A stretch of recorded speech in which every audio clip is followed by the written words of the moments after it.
நீங்கள் கேட்டு எங்கள் வாயில் நாங்கள் இல்லைன்னு சொல்ல மாட்டோம். நீங்கள் என்ன வேணுமோ, நீங்கள் என்ன கேட்குறீங்களோ கேளுங்க.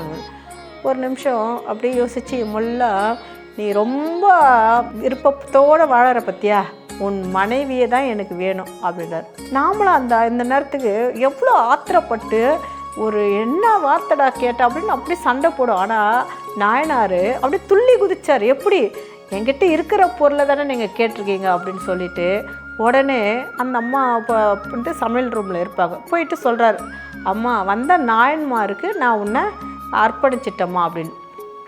உடனே அந்த அம்மா ஒரு நிமிஷம் கூட யோசிக்காமல், ஒரு நிமிஷம் அப்படியே யோசிப்பாங்க, நான் என்ன பாக்கியம் பண்ணியிருக்கேன், உங்களுக்கு நான் இல்லைன்னு சொல்லாமல் நானும் ஒரு இதுவாக நான் உங்களுக்கு உதவி பண்ணுறேனே அப்படின்னு சொல்லிட்டு தன் கணவரோட காலில் விழுந்து நமஸ்காரம் பண்ணிவிட்டு உடனே அந்த நாயன்மார் முன்னாடி நிற்பாங்க, அந்த அடியார் முன்னாடி. அப்போது இவர் கேட்பார், ஆமாப்பா நீ இவ்வளோ நாள் இல்லறம் நடத்திட்டு வந்த, உன் மனைவியே தானமாக கொடுத்துட்ட, இப்போது நான் இந்த சுற்றி இருக்கிறவங்களெல்லாம் நான் சமாளிக்கணும்லவே, ஏன்னா மாற்றா மனைவி கேட்டான்ட்டு வேறு என் மேலே பழி வேறு வரும்லவாப்பா, ஏன்னா இவங்கள நான் அந்த இடத்த விட்டு நான் வெளில போனால் நீ எப்படி என்னை மன்னிச்சிடுங்க ஐயா, இதை நானே செஞ்சுருக்கணும், நீங்கள் கேட்டு நான் செய்கிறா போல ஆயிடுச்சு, மன்னிச்சிடுங்க சுவாமி,